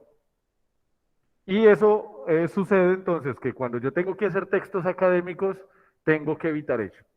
Por ejemplo, dije tengo como 40 veces en este ratico. Y para eso, por fortuna, hay ahora muchas herramientas donde nos plantean cómo, por ejemplo, evitar ser muy recurrentes en usar ciertas palabras. Y sobre todo, pasa mucho, por ejemplo, con los conectores. Porque uno siempre, cuando habla, usa las mismas 3 palabras para conectarlo todo y bien. Pero en el texto escrito, uno empieza como, y entonces, y sin embargo, ¿ya? Y aquí, entonces, les estoy compartiendo una página que me parece muy útil, que no son los únicos conectores que hay además, pero que sí son bastantes, donde son ejemplos de conectores. Y aquí además, entonces, fíjense, hay unas tablitas muy chéveres, donde dice, por ejemplo, los tipos de conectores, entonces conectores de comparación. Entonces dice, bueno, cuando uno dice al igual que, entonces, bueno, tú puedes usar de igual forma, mejor que, análogamente, de igual manera, menor que, así como, el mismo modo, menos que, como, igual que, peor que, como que, lo mismo que, tal como. O sea, fíjense que algo que es eso, ay, yo cómo uso un conector de comparación porque es que yo siempre estoy diciendo igual manera. Entonces voy 4 párrafos y he dicho igual manera 10 veces. Aquí en esta tablita te da otras opciones para que no se vuelva reiterativo, para que no se vuelva redundante el texto. ¿Sí? Y aquí entonces también te da, por ejemplo, conectores de orden. Ante todo, finalmente, por otro lado, antes que nada, luego, por último, después, para concluir, por una parte. A mí me pasa que yo digo por último como 40 veces. Todo el mundo está contento porque yo ya voy a acabar y ay, God, me voy otra vez. Pero por lo menos aquí te está diciendo, bueno, hay otras maneras de cerrar un texto para que uno no siempre cierre o dé como jerarquía en el orden en el texto de la misma manera. Les reitero, esto no es para la oralidad, o sea, esto no es para que lo tengan tan presente en la exposición, porque de todas maneras el diálogo de alguna manera diluye esto. Pero en los textos escritos sí ténganlo muy presente. Por eso aquí está en las diapositivas el link para que cuando estén redactando el ensayo final, lo pueden empezar a redactar desde ya si quieren también, que es el que vamos a trabajar para la semana 8. Bueno, 6 y 8, que ya me preguntaban, profe, y el examen de la semana 6. La verdad, también este tema del examen de ponerles 20, 30 preguntas y digan qué fue lo que dije yo en el minuto 40 del día 2. Pues, no lo sé yo, porque voy a preguntar eso, a poder preguntarles eso.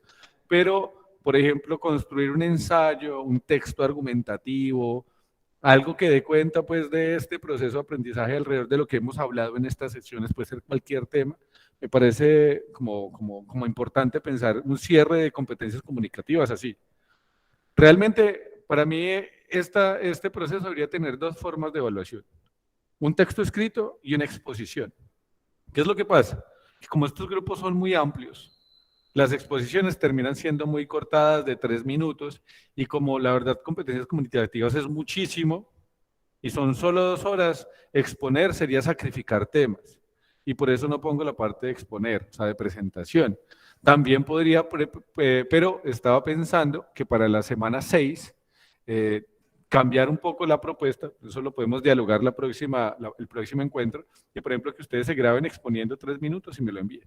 Pues para mirar todo ese tema de técnicas de oralidad, pues, o sea, la próxima semana lo podemos negociar, no hay problema. Si está el grupo de acuerdo, lo podemos negociar. ¿Por qué? Porque pues finalmente, ¿qué son competencias comunicativas? Leer, y hablar y escribir. O sea, pues por lo menos lo que alcanzamos a ver en estas 8 sesiones. Y una evaluación debería dar cuenta más eso que hacerles el formulario de Google Docs, que de hecho lo tengo de otros encuentros, pero que pues finalmente no creo que dé cuenta realmente del proceso evaluativo de este espacio. Entonces, para la parte escrita, por ejemplo, que si va a ser en la semana 8, tengan muy en cuenta todo esto que tiene que ver con los conectores. Que habla conectores de ejemplificación, explicación, a saber, en otras palabras, por ejemplo, así, es decir, como ser, en efecto, o sea. Esto quiere decir, yo que soy medio rolo, el o sea lo uso cada 3 segundos también. Y miren que esta es una página, o sea, estos no son los únicos. Aquí hay unos ejemplos, me parece chévere pues porque es como muy precisa, pero pueden buscar también otras páginas de apoyo académico, otros blogs para poder avanzar en esto. Y esto no está mal, o sea, esto no es plagio, estos son apoyos didácticos, apoyos que pueden servir para mejorar nuestra construcción de textos. Porque también esto que hemos hablado un poco alrededor de este nuevo momento en el que nos encontramos, donde todos estamos tan saturados de información, pero también estamos con tanto afán de todo. Entonces yo quiero hacer el texto ya. Entonces tengo el texto final y lo voy a hacer en 20 minutos. No, o sea, para hacer un buen texto hay que demorarse. Y demorarse es que leer, escribir, revisar, cambiar, mejorar, buscar una segunda voz que lea y corrija. Y eso no pasa en 20 minutos, o sea, eso requiere tiempo. Entonces, este tipo de cosas uno no lo hace porque uno tiene afán. Pues claro, porque es que la clase es en 15 minutos y es la 8 y no tengo más tiempo. Pues, o sea, también está el tema de hacerlo todo como sobre el tiempo por nuestras mismas dinámicas, pero en realidad estos elementos son cómo nosotros deberíamos pensar el tema de la escritura siempre. Por eso les digo, la semana 8 es un ensayo. Normas APA básicas, ahí les voy a pasar la guía de normas APA básicas. No va a haber límite de palabras, pues no son ni 100 ni 1000, ustedes determinan, sobre cualquiera de los temas que hemos abordado en clase, bien sea desde los textos que se han puesto, de lo que se ha trabajado, desde los videos, desde las películas, algo que les interese para trabajar. Pueden empezar a hacerlo desde ya, por supuesto. Pues para que no digan que sea la semana 7 que lo hagan, sino para que lo tengan pendiente. Y estos elementos también los vamos a trabajar ahí. El próximo encuentro creo que vamos a trabajar semiología, si no estoy mal, que es la semana 6. Voy a invitar a un amigo que ha trabajado en los semilleros de semiologías de la UTP, es alguien que sabe muchísimo de ese tema, y cerraríamos las 7 con Norma Zapa para dejar pues las bases de forma para nuestro trabajo final. Y se acabó este seminario. Fíjense que estamos en la mitad y ya estamos cuadrando casi que los encuentros que nos quedan. Entonces, bueno, hay conectores de causalidad, ¿sí? A causa de, gracias, pues, como, por culpa, puesto, dado. Conectores de adición, además, de manera análoga igualmente, asimismo, también. Conectores condicionales, que es a menos que sí sin tilde. Ojo, miren que ese sí condicional es un sí que no tiene tilde. Si hubiera hecho la tarea, ¿sí? No es el sí afirmativo, sino es un sí condicional, ¿sí? Yo te perdono si tú, ahí te está poniendo condiciones, si tú cambias tu actitud, ¿sí? Eso es un sí condicional. Teniendo en cuenta, bueno, miren que está aquí conectores de finalidad, no voy a ponerme a leer lo que está ahí porque me parece como agotador, pero sí quería pues como mostrarles esta herramienta que les estoy pasando aquí alrededor del tema de conectores. Por ejemplo, este tema de los conectores de oposición también es fundamental porque es mirar cuál es la pertinencia, ¿sí? Entonces, si yo voy a cambiar la idea, obviamente tengo que usar un conector de oposición. Si yo voy a reiterar lo que digo, a profundizar, pues no puede ser de oposición, sino que tiene que ser de adición, ¿sí? O si voy a generar, bueno, si voy a condicionar lo que estoy diciendo, todos esos elementos están ahí. Los de tiempo, los conectores espaciales, al lado, delante, por debajo, los de síntesis, vuelvo, conclusión en suma, y los conclusivos. Los conclusivos, los de énfasis, y aquí, por ejemplo, están ejemplos de oraciones con todos los conectores, pues como por si lo quieren trabajar. Les digo, esta es una de las páginas que a mí me gusta, que siempre como recomiendo, pero hay infinidad de páginas, y ya ustedes miran cuál se les acomoda mejor. Esto es lo digamos como la parte de conectores, por eso les decía que iba a ser algo como muy breve. Y ahora vamos con lo que tiene que ver con las normas de acentuación. Les quiero hacer un repaso muy breve de esto. Las normas de acentuación es algo que nosotros usualmente vemos en el colegio, pero como hay un problema y es que la educación en el colegio es una educación que yo asumo como obligación, usualmente nunca pongo cuidado. Pues porque me toca ir a clase, tengo que ver eso, y eso hace que uno no termine asumiendo o asimilando muchos saberes por ese mismo tema de la forma como restrictiva en la que se da. Exacto, volvemos a lo que es esa educación memorística.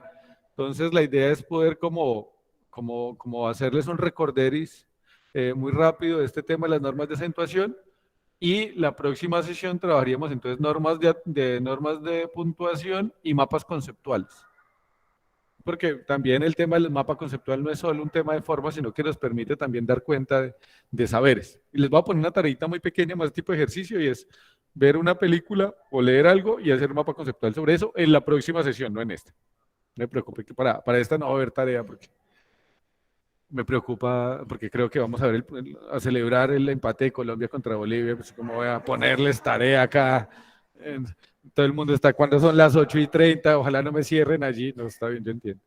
Bueno, antes de hablar de las normas de acentuación, voy a retomar algunas categorías necesarias para poder llegar a ello. Lo primero es reconocer qué es la sílaba, ¿sí? Y pues, ¿qué es una sílaba? Pues la sílaba es la forma en la que se dividen las palabras, pero no es cualquier tipo de división. O sea, yo puedo coger cualquier palabra y dividirla de muchas formas, de separar las consonantes de las vocales, o sea, letra a letra, separarla. Cuando yo hablo de la sílaba, es una forma en la que separa las palabras de una manera muy especial, y esa forma especial de separar la palabra es lo que nosotros llamamos los golpes de voz. ¿Sí? Camino, ¿sí? Es como nos enseñaron en el colegio. Canto, ¿sí? Los golpes de voz, ¿sí? Esa forma, digamos, es muy pedagógica, pero no es tan precisa. Pero bueno, digamos que es útil para lo que necesitamos. Porque... Y... Dime. Ah, ya, mira. Caminar, ¿sí? Todas Todas las palabras en el español, por lo menos, están compuestas por sílabas, es decir, tienen ciertos golpes de voz. ¿Por qué? Porque es una separación fonológica, o sea, por el sonido, no es gráfica, o sea, no te preocupes por cómo está escrita, sino por cómo suena. Entonces, quiero saber cuántas sílabas tengo una palabra, no la visualizo, salto, tiene 2 sílabas. Y según cuántas sílabas tiene, pues hay ciertas categorías. Si tiene una sola sílaba, se dice que es monosílaba. Sol, Dios, mar, sal, pan, paz. Si tiene 2, pues es bisílaba. Entonces, barco. ¿Qué día estaba haciendo este ejercicio en un seminario? Y estaba alguien muy despechado y empezaba bisílabas, decía dolor, sufrir, llorar, perder, sí, perder, beber. Y yo no, ya. Sí, así. Entonces, claro, o sea, depende, hay un tema ahí como de los psicólogos, de nuestra disposición para las palabras que se nos ocurren. Esperemos que hoy no sea este el caso, ¿no? Entonces, bisílabas son esos. ¿Cuándo son trisílabas? Que tienen 3, caminar, ¿sí? Caminar, ¿cuál más? De 3. Desde casa también, si tienen alguna idea. Ah, constatar, entendí disparar, y no vayas allá, Cristo. ¿Alguien iba a hablar desde casa? Patinar.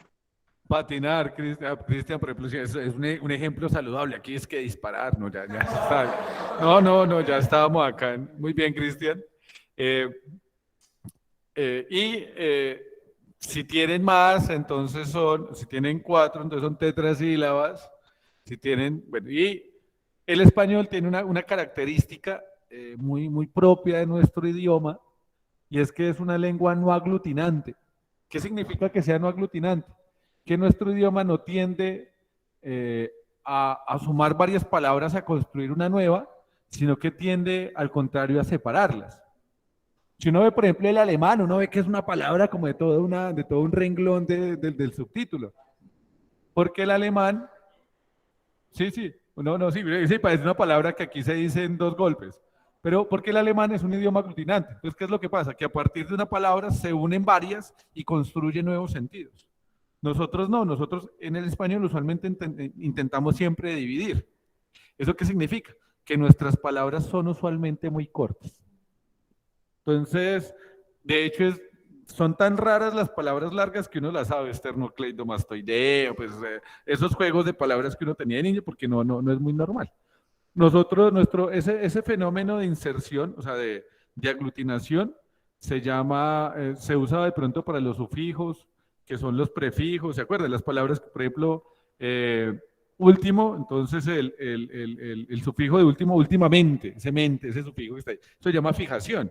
Pero miren que son muy el mente, los gerundios, que es el ando, no es muy normal.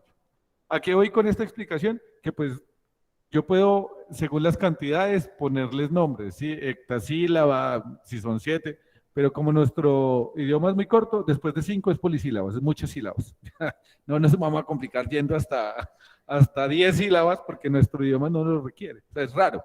Puede que exista, pero no es como común. No, es que es decasílaba porque tiene 10 sílabas. ¿Cuántas palabras pueden hacer eso?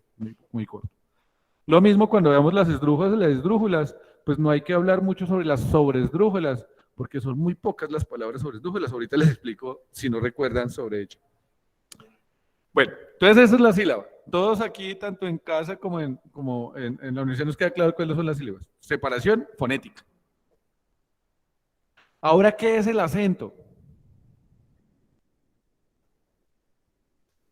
¿Quién me dice qué es el acento? Dime.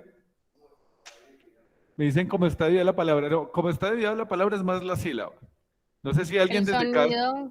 Dime, Karen. El sonido que le ponemos a las palabras, como la terminación o...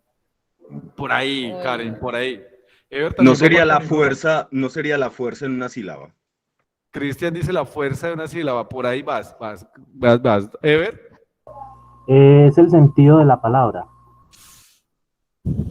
más o menos. Están ahí como tocándolo por los laditos, pero no llegan a la definición, pues por lo menos la específica que quiero. Pero estamos ahí en eso. Desde acá, desde la U, ¿alguien tiene alguna idea? Donde va la tilde dicen, no, más o menos, pero, o sea, ahí hay cercanía, pero no es lo que... Bueno, ya se rinden, voy a salir. Triunfa, bueno, alguien alzó la modulación de voz en las sílabas. Dicen el tono, modulación, más o menos. Bueno, ¿aquí dices dónde?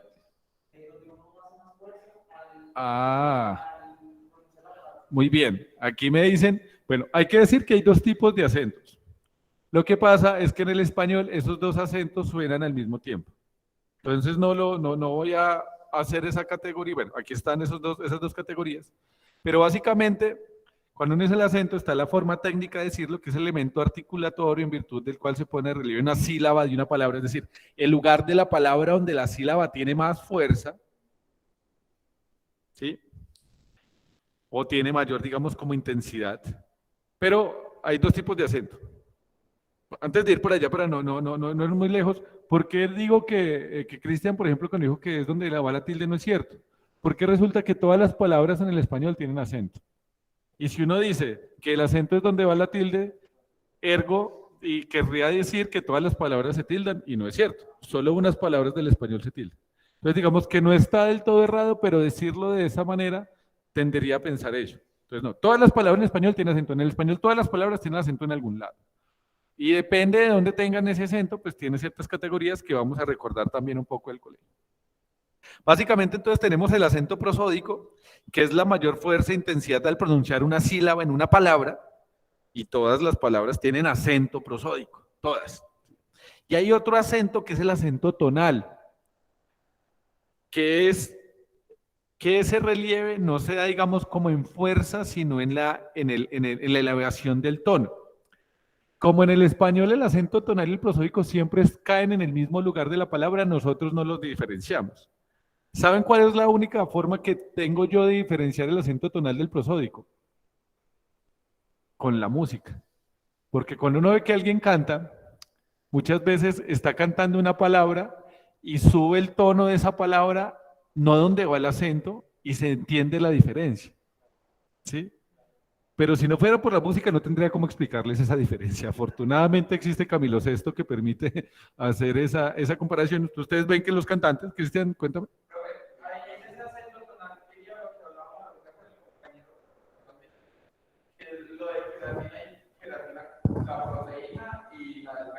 Sí. No, tú estás hablando de la homofonía. La homofonía tiene relación, pero es otro tema. O sea, ¿alguien va a hablar desde casa? Bueno, les cuento. Entonces, no nos enredemos tanto con el tema del acento tonal y prosódico y quedemos con el acento prosódico, que es el que nos dice que todas las palabras en español tienen en un lugar donde hay una sílaba que es más fuerte que otras, o sea, resalta más que otras, que es el que nos necesitamos para las normas de acentuación. Si somos cercanos a la música, podemos ver pues cómo esa diferencia está marcada, pero digamos como para el tema de las normas de acentuación necesitamos solo el prosódico. Y hay otra cosa que se llama el acento ortográfico o la tilde. Ahí sí vamos. ¿Y qué es eso? Pues es un signo lingüístico que es la tilde, un signo lingüístico que se coloca sobre las vocales según las normas de acentuación del idioma español. Y en lo que se llama la sílaba tónica. ¿Qué es la sílaba tónica? La sílaba que tiene más fuerza. O sea, cuando nosotros decimos que todas las palabras tienen acentos, pues la sílaba que tiene el acento se le dice la sílaba tónica. O sea, canto, ¿cuál es la sílaba la tónica? Can, sí. Canción, ¿cuál es la sílaba tónica? Sion. Canción, canción, ¿sí? Entonces la sílaba tónica es donde está más fuerza, es la mayor fuerza. Mucha atención a esto porque si tenemos esto claro, avanzamos muy bien con ello. Además nos quedan 9 minutos de clase. Bueno, aquí está el tema de lo que llaman las palabras, bueno, las normas de acentuación son una construcción arbitraria para determinar dónde van las tildes en las palabras. Y según las normas del español, digamos que se genera una estructura que dice que, por ejemplo, ¿cuáles son las palabras que existen? Son las palabras agudas, son las palabras graves, son las palabras esdrújulas y las palabras sobresdrújulas. ¿Por qué nosotros hacemos esa categorización en el español? Porque según dónde está la sílaba, determina qué tipo de palabra es. Por ejemplo, ¿cuáles son las palabras agudas? Son las palabras cuya acentuación fonética, es decir, cuya sílaba tónica es la última sílaba. ¿Sí? ¿Como cuál? Canción. ¿Sí? Determinación. ¿Por qué estoy usando estos ejemplos? Porque muchas veces uno dice, ¿por qué canción tiene tilde? Dice, no, porque termina en ción. No. Canción no tiene tilde porque termina en ción. Tiene tilde porque es una palabra aguda. Y aquí dice, ¿cuáles son las palabras agudas que se tildan? Llevan acento, bueno, las palabras que llevan acento ortográfico, es decir, llevan tilde, las palabras agudas que terminan en N, en S o vocal. Entonces, ¿por qué canción tiene tilde? Porque es aguda y termina en N, no porque termina en ción. Es similar, ¿sí? O sea, es similar como lo digo, pero la norma no me dice eso. La norma me está diciendo es aguda y termina en N. Porque o dice, por ejemplo, caminó. ¿Por qué caminó tiene tilde? No, porque está en pasado. No. Caminó tiene tilde porque es aguda y termina en vocal. Sí, miren que digamos que es entender la norma. Muchas veces algunos saben tildar por intuición, pero entender la norma nos permite salir de esos debates, porque uno le dice, ¿por qué tiene la tilde? Y ahí entra en conflicto. Con esto ya sé por qué. Porque la norma ortográfica lo dice. Claro el tema de las palabras agudas. Todos acá, desde casa nos queda claro esto. Sí, señor. Sí, señor. Sí, señor. Entonces, ¿cuáles son las palabras graves, que también se les dice llanas, o también se les dice paroxítonas, que nos vamos a quedar con solo graves para no complicarnos con esa terminología lingüística? Son las palabras cuya acentuación fonética, es decir, son las palabras cuya tilde, cuya acentuación fonética, recae en la penúltima sílaba, es decir, la sílaba tónica es la penúltima. ¿Y cuáles de esas se tildan? ¿Cuáles de las palabras graves se tildan? Pues se tildan todas, menos las que terminan en N, en S o en vocal. O sea, es al revés. Y con eso les voy a hacer un ejercicio que creo yo es muy, muy útil para diferenciar, por lo menos entre las graves y las agudas. Voy a quedarme acá. Uy, perdón. Voy a prender la luz un momentico para los que estamos acá. Cuidado ahí con los ojos. Bueno, por favor, los que estamos desde casa también en el tablero, muy pendientes. Para, por lo menos hoy, que nos quede claro agudas y graves, y ya esdrújulas, hiatos y diptongos lo trabajamos iniciando la próxima sesión, y luego vamos con normas de acentuación y modos conceptuales. Resulta que entonces las agudas son acento en la última sílaba. Entonces, por ejemplo, cantó, el acento está en la última sílaba. ¿Están viendo desde casa lo que estoy escribiendo? Sí, señor. Gracias. Sí, señor. Listo. Entonces, si yo tuviera una máquina, hay una forma muy chévere de poder hacer esto. Y es que si yo tuviera una máquina que pudiera, digamos, como medir el acento, la máquina haría como esto. Cantó. ¿Sí? O sea, haría como que saltaría en esta sílaba. ¿Sí? Entonces yo, lo primero que hago es dividirla. Entonces, es mi sílaba. Canto. Y lo otro es mirar en qué parte está la fuerza. ¿Sí? Pero si yo digo canto,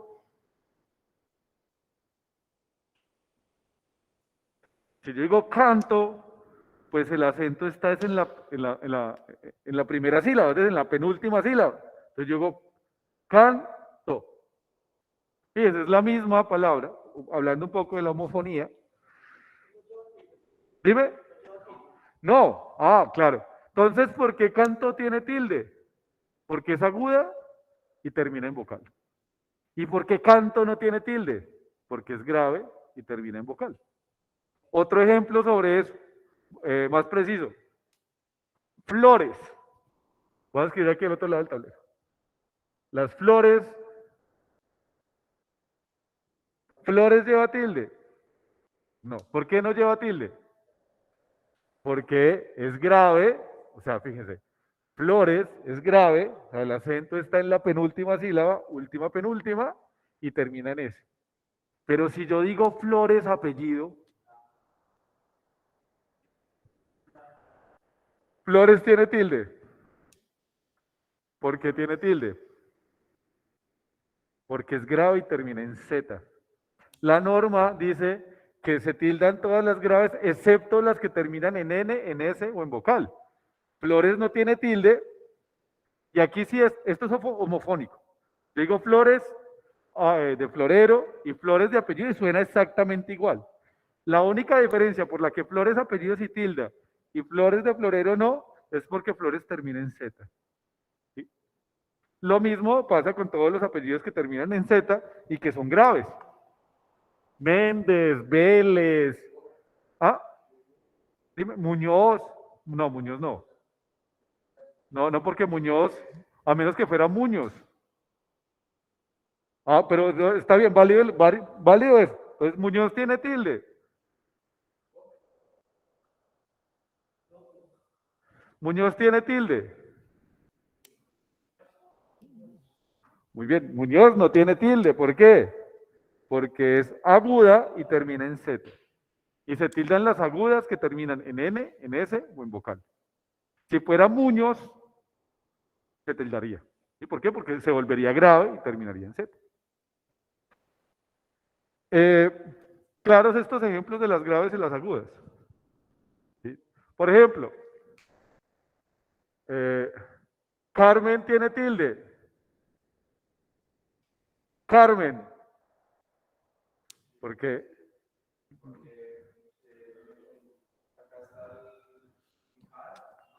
Carmen. Yo digo Carmen, no digo Carmen. ¿Sí? Como es Carmen, es grave y termina en N, no se tilda. Si fuera Carmen, sería aguda y termina en N, sí se tilda. ¿Sí? Por eso es el tema de, digamos, como de racionalizar la tilde. Puede que ustedes intuitivamente las pongan, pero la norma hace que yo no me pierda nunca. ¿Sí? Entonces yo, por ejemplo, voy, López, se tilda, ¿por qué? Grave termina en Z, ¿sí? ¿Por qué termino? Porque tildo fácil. Grave termina en L, o sea, no termina ni en N, ni en S, ni en vocal.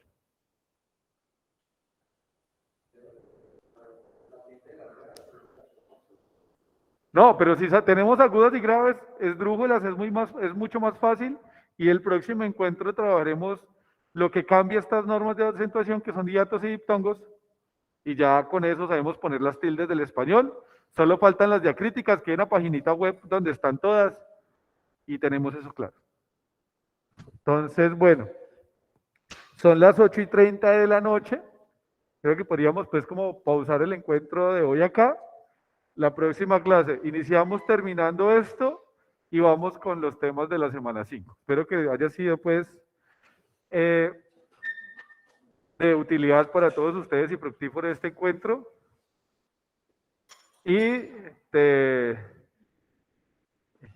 recuerdo, Cristian, siempre créele al Nobel de Literatura y no al que está aquí desde casa. Bueno. Perfecto, sí señor, de una. Dale, no mentiras. Muchísimas gracias por tu aporte y por todos los que hemos estado también desde casa. Y nos vemos dentro de 8 días. Feliz resto de semana. Listo, profesor. Muchas gracias. Que esté muy bien, gracias. Feliz noche para todos.